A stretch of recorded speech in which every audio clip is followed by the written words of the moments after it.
자, 기도하는 마음으로 한번 따라하십니다. 고난 가운데 감사와 찬송을 할 수 있는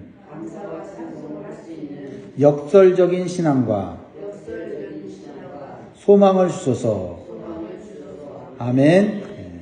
사람이 나이가 들고 힘이 약해지면 마음도 약해지는 경우가 많습니다.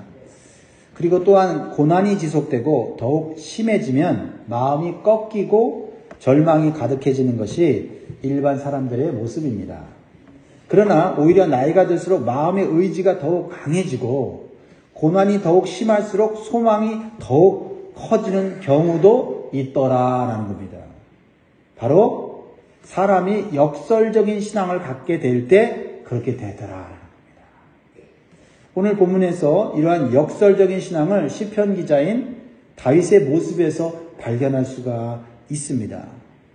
다윗은 여전히 고난이 지속되고 시련이 더욱 극심해지는 때에 더욱 강한 삶의 의지와 믿음의 결단을 말하고 있습니다. 14절 보세요.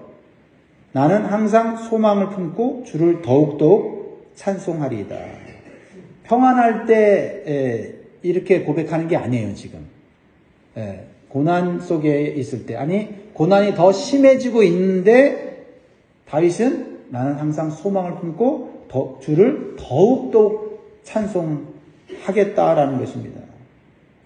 모든 것을 잃고 망하게 된 다윗의 주변에 있는 사람들은요, 다윗은 이제 끝났다. 소망이 없다. 심지어는 하나님께서 버리셨다라고 말을 합니다. 겉으로 보기에는 그렇습니다. 그런데 다윗은 이상하게도 마음속에 소망을 잃지 않아요. 소망을 더욱 품어요. 이 고난이 더 극심해지는 가운데 주님을 더욱더욱 찬송하겠다고 하는 분명한 의지를 보여줘요. 더욱더욱이라는 것은 약해지지 않고 더욱 강해진다는 걸 말해주고 있어요. 활활 막 속에서 불이 타오르는 거예요. 상황이 어두워질수록, 상황이 어려워질수록 더욱 하나님을 의지하는 마음이, 소망하는 마음이 더욱더 막 커지는 거예요. 신기하지 않습니까? 왜냐하면 주님께서 베풀어 주실 구원은 오히려 고난이 더욱 심하고 사람들이 보기에 이제는 끝났다고 할 때에 더욱 빛나기 때문이에요. 환경이 어두우면 어두울수록 빛이 더욱 밝게 보이듯이 자신의 현재 삶이 고통스럽고 절망스러울수록 하나님의 능력의 역사는 더 크게 나타날 것을 생각하니까 하나님에 대한 감사와 찬송이 더욱더욱 커지는 거예요. 내가 나이가 많거나 힘이 없거나 육체적으로 상황적으로 어려운 거는 상관없이 하나님을 바라보니 하나님에 대한 소망과 하나님을 향한 찬양이 더욱 활활 타오르는 거예요. 이게 역설적인 신앙이에요. 이 역설적인 신앙은 전능하신 하나님께서 일하시고 역사하시는 방식을 믿고 경험한 성도가 가질 수 있는 성숙한 신앙이라는 겁니다. 처음에는 예수님을 올바로 알지 못해서 예수님을 3번이나 부인했던 베드로가 죽음에서 다시 부활하신 예수님을 다시 만났을 때 그는 이러한 역설적인 신앙을 갖게 되었습니다. 그렇죠? 예수님이 십자가에 죽는다니까 죽음은 끝나지 않습니까? 죽지 마십시오. 지금 예수님 가장 인기 있고 가장 지금 좋은 때입니다. 죽지 마십시오. 이해를 못하는 거예요. 근데 예수님은 내가 죽어야 너희가 산다 그러니까 말도 안 된다고 생각했던 거죠. 이해할 수 없어요.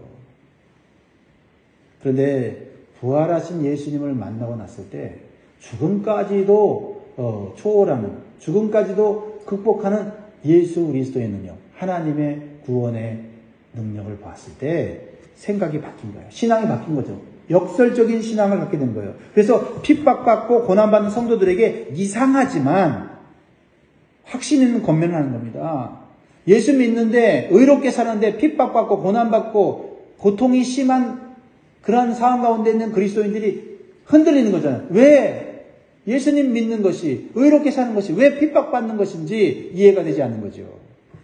그런데 베드로 사도는 그것을 깨달은 거예요. 그래서 베드로전서 1장 6절에서 7절에 보면 그러므로 너희가 이제 여러 가지 시험으로 말미암아 잠깐 근심하게 되지 않을 수 없으나 오히려 크게 기뻐하도다. 내가 고난받고 고통받고 어둡고 절망적인 상황에 있는 것이 근심이 되긴 하지만 그 근심을 뛰어넘는 기쁨이 영적인 기쁨이 내 안에서 막 차오르는 것을 경험하게 된다. 그것은 고난이 빨리 지나갔기 때문이 아니라 그 고난을 해결해 주시는 분이 확실하기 때문이다. 그래서 베드로전 1장 7절에 보면 너희 믿음의 확실함은 불로 연단하여도 없어질 금보다 더 귀하여 예수 그리스도께서 나타나실 때에 칭찬과 영광과 존귀를 얻게 할 것입니다. 나에게 다가오는 그런 고난, 환난, 고통, 재난보다도 더 확실한 것은 예수 그리스도께서 나타나실 때에 이 모든 것은 안개와 같이 사라질 것이다. 내가 당한 고통보다 더 확실한 게 내가 받을 영광과 칭찬과 존귀라는 거예요. 이게 믿어지는 신앙. 그러면 역설적인 신앙을 갖게 된다는 겁니다. 다윗은 자신을 환난에서 구원해 주실 하나님의 능력이 너무나도 확실하기 때문에 소망을 항상 품을 수 있고 더욱 찬송할 수 있다라고 지금 고백하고 있어요. 그래서 고난 가운데 자신이 할 일은 하나님의 구원과 공의를 전하는 것뿐이라는 거예요. 15절 같이 읽습니다. 시작. 내가 측량할 수 없는 주의 공의와 구원을 내 입으로 종일 전하리이다. 여기서 측량할 수 없는 주의 공의라고 하는 것은 하나님께서는 악한 자는 반드시 심판하시고 선한 자, 즉 하나님을 믿는 자는 변호해 주시고 보호해 주시는 하나님의 성품을 말하고 있는 거거든요. 그래서 이러한 주의 공의가 확실하기 때문에 자신은 분명히 환난 가운데 구원을 받을 것을 안다는 거예요. 그런데 여기서도 좀 역설적인 이야기가 나와요. 측량할 수 없는 공의와 구원 이렇게 나와 있죠. 그러니까 측량할 수 없다는 것은 인간의 지혜로는 어떻게 역사하실지 모르기 때문에 불안한 게 아니라 오히려 더욱 기대가 되고 더욱 소망이 넘치게 된다는 거예요. 참으로 역설적이지 않습니까? 자, 우리가 만약 병들었다면 의사가 치료하면서 어떻게 치료해야 될지를 자세히 가르쳐줘야 불안하지 않지 않습니까? 그리고 내 몸을 맡길 수가 있잖아요. 그런데 하나님께서는 어떻게 우리를 회복시켜 주실지를 가르쳐 주지를 않아요.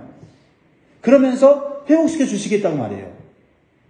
왜냐하면 하나님의 능력과 방법은 인간의 이해를 초월하는 것이기 때문이에요.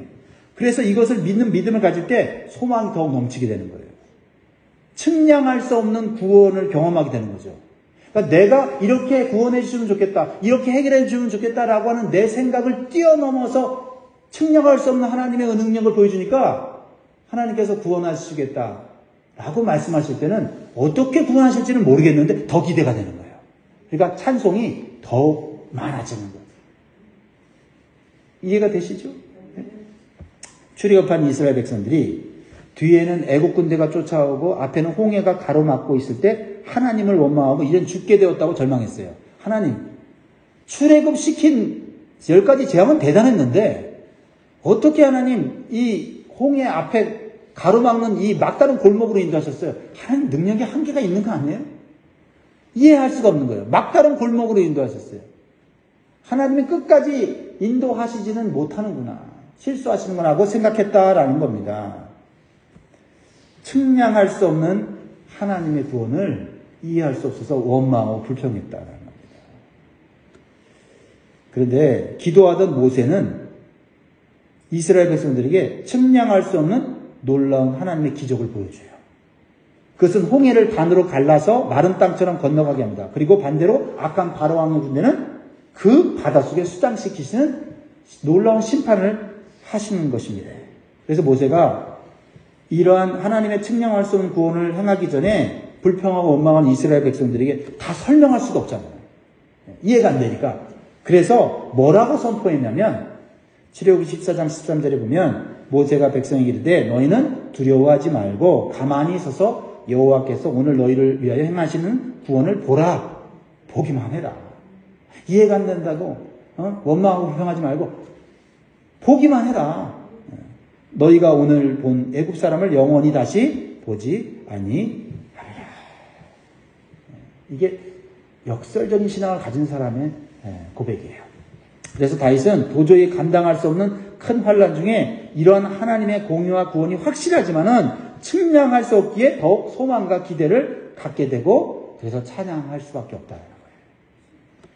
누가 어려운 일을 당했음에도 즐거워하고 기뻐한다면 사람들은 그를 이상하게 여기고 혹시 미친 것이 아닌가 생각할 겁니다. 그러나 하나님을 올바로 아는 믿음의 사람은 뭐예요?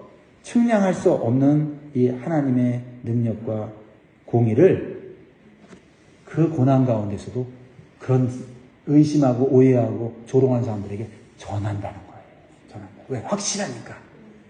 그게 16절이잖아요. 내가 주 여호와의 능하신 행적을 가지고 오겠사오며 주의 공의만 전하겠나이다. 다윗은 이러한 역설적이고 성숙한 신앙이 하루아침에 갖게 된 것이 아니라 어려서부터 하나님에 대한 신앙을 배웠기 때문이라고 고백하고 있어요. 17절 보세요. 하나님이여 나를 어려서부터 교훈하셨으므로 내가 지금까지 주의 기이한 일들을 전하였나이다. 우리는 어릴 때부터 하나님을 계속해서 배워야 돼요. 나이가 들어도 하나님이 주시는 교훈과 훈련을 계속해서 받아야 돼요. 그래야 우리는 측량할 수 없는 하나님의 기이하고 놀라운 능력을 조금씩 알아가게 되고 체험하게 되는 거예요. 그래서 어떤 상황에서도 소망을 갖게 되는 거죠. 상황이 어려우면 아니 도대체 하나님이 얼마나 큰 능력을 행하시려고 이렇게 상황이 더 어려워지나? 이런 믿음은 당장 가르쳐줘서 아는 게 아니에요. 어려서부터 배우고 체험하고 그렇죠? 하나님과의 깊은 관계 속에서 그것이 형성되는 거 아니겠습니까? 그래서 다윗은요, 자신이 늙어 백발이 되어 힘이 없을 때에도 자신이 끝까지 해야 될 사명이 있는데 그것은 하나님의 공유와 능력을 사람들에게 전하는 것이라고 생각하고 있어요. 그래서 하나님께 한 가지 소원을 간절히 아뢰고 있어요. 그것이 뭐예요? 18절의 말씀이에요. 근데 이것도 역설적으로 얘기하고 있어요. 같이 읽습니다. 시작. 하나님이여 내가 늙어 백발이 될 때에도 나를 버리지 마시며 내가 주의 힘을 후대에 전하고 주의 능력을 장래의 모든 사람에게 전하기까지 나를 버리지 마소서.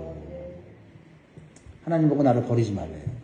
근데 버리지 말라는 것은 다윗의 사명과 관련되어 있어요.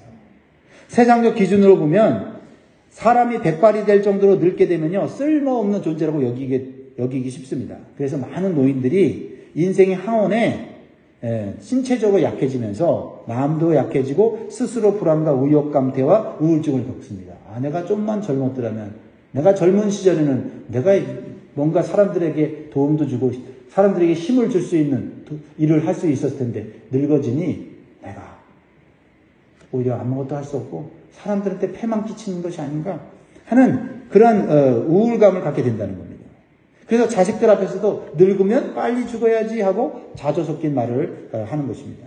그런데 하나님은 인생을 오래 산 노인을 존귀하게 여기신다. 왜냐하면 나이가 많은 만큼 인생의 수많은 고난과 시련을 겪으면서 하나님의 위대하신 능력과 은혜를 경험했기 때문에요. 그러니까 나이가 많을수록 그래서 믿음이 강해질수록 어떻게 해요? 하나님에 대해서 할 말이 너무 많은 거예요.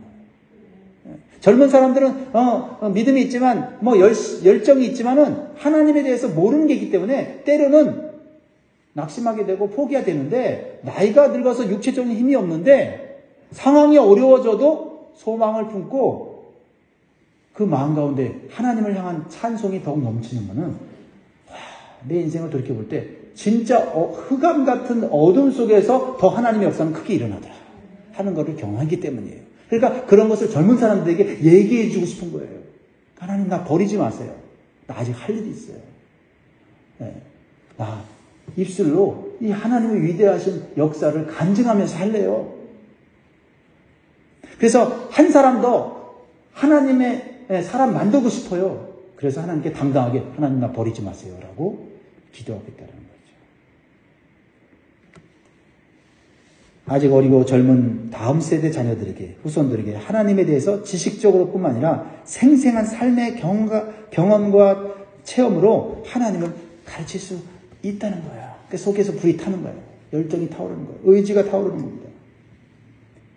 그렇습니다. 다윗은 지금 늙어서 힘이 없지만은 그 어느 때보다도 하나님에 대한 지식과 경험은 충만해져 있다. 그래서 매우 역설적인 표현으로 나를 늙었다고 버리지 말라고 하나님께 간구하는 것입니다. 이것이 우리의 간구가 되어야 될 줄 믿습니다. 사랑하는 성도 여러분, 하나님의 능력을 믿고 예수님의 구원을 믿는 성도는 이렇게 항상 소망이 있고 나이가 들수록 더 귀한 사명이 있다는 것을 깨달으시기를 바라요. 그래서 우리도 나이가 들고 늙어갈수록 다윗처럼 이러한 믿음이 있는 간구를 해야 돼요. 다시 한번 우리 18절 읽습니다. 우리 기도예요. 시작. 하나님이여, 내가 늙어 백발이 될 때에도 나를 버리지 마시며 내가 주의 힘을 후대에 전하고 주의 능력을 장래 모든 사람에게 전하기까지 나를 버리지 마소서. 이러한 믿음의 자신감이 있기를 주의 이름으로 축복합니다. 그러니까 늙을수록 자식에게 소망을 두지 말고 기대지 말고 오히려 자녀들을 위해 중보기도 하고 신앙의 삶으로 하나님의 능력을 보여주고 간증을 전하는 복된 삶이 되시기를 주의 이름으로 축복합니다. 나이가 들수록 기도의 자리에서 기도의 능력을 발휘하는 인생이 되어야 돼요. 왜요? 하나님을 믿는 그 소망이 그 어느 때보다 크잖아요. 그렇죠? 하나님의 측량할 수 없는 은혜와 능력을 우리가 체험했잖아요. 그러니까 그 기도가 더 강해지니까, 나이 든 부모가 기도의 자리에서 두 손을 들고 기도할 때 그것은 자녀에게 더 큰 위로와 힘이 되는 거예요.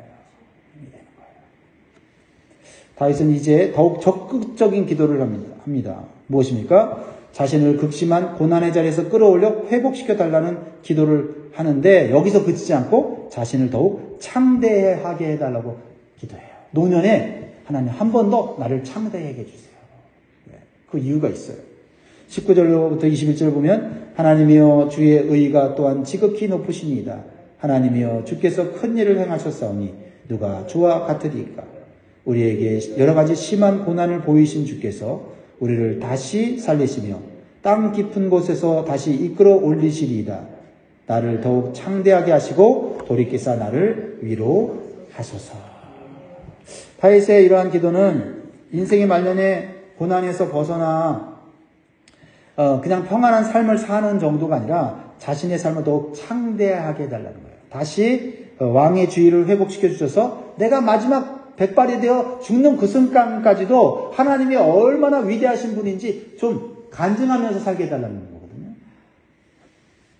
왜냐하면 지금 자신을 대적하고 하나님을 무시하는 자들이 다시 회복되고 풍성한 삶을 사는 것을 보면 그들이 수치와 무한을 다 하게 되는 거예요. 그들이 뭐라고 그랬어요? 야, 하나님 너 버렸어? 하나님 없어? 하나님이 있다면 네가 그렇게 그 모양 그 꼴로 살고 있는 거 아니냐, 이렇게 말한다는 거죠. 그런데 하나님 나를 이 고난 가운데 하나님 나를 회복시켜 주시고 창대하셔서 하나님의 뜻과 주권을 올바로 저들에게 보여줄 수 있게 해달라고 이렇게 열정을 불태우고 있는 거예요. 정말 멋지지 않습니까? 108이 성성한 이 다윗의 기도가 하나님 말년에 그냥 행복하게 해주세요. 평안하게 해주세요. 잘 먹고 이 기도가 아니에요. 내가 후대에 정말 우리 자녀들에게 자손들에게 하나님이 얼마나 위대하신 분인지 측량할 수 없는 공의와 능력을 가진 분인지를 내가 좀 끝까지 전하다가 가고 싶습니다. 그래서 하나님을 믿는 성도가 고난을 당하는 것이 이상한 것이 아니고 하나님이 능력이 없구나 하나님이 버리신 것이 아니라 하나님이 특별한 연단 과정 속에서 정금 같은 믿음으로 만들어 가시는 것임을 보여주기를 원하는 거예요. 마지막 23절 24절 다윗의 고백과 찬양을 읽겠습니다. 시작. 내가 주를 찬양할 때 나의 입술이 기뻐 외치며 주께서 속량하신 내 영혼이 즐거워하나이다. 나의 혀도 종일토록 주의 의를 작은 소리로 읊조리오니 나를 모해하려 하던 자들이 수치와 무한을 당하이니이다. 기도응답되었습니다. 할렐루야. 그래서 다윗은 이러한 소망 가운데 하나님을 더욱 찬양하고 감사하고 그리고 하나님의 놀라우신 기사와 역사를 전하는 그러한 삶을 살게 되었습니다. 사랑하는 성도 여러분, 우리가 나이가 많아지고 늙어갈수록 우리의 믿음도 소망도 더욱 커져갈 수 있기를 주의 이름으로 축복합니다. 그리고 우리가 고난이 심해질 때 또 우리의 자녀들이 우리 젊은 사람들이 실망할 때 우리는 눈을 반짝이면서 하나님이 얼마나 큰 능력으로 구원하시는지를 보라고 말할 수 있는 믿음의 사람, 기도의 사람, 말씀의 사람으로 살아가시기를 주의 이름으로 축원드립니다. 기도하겠습니다.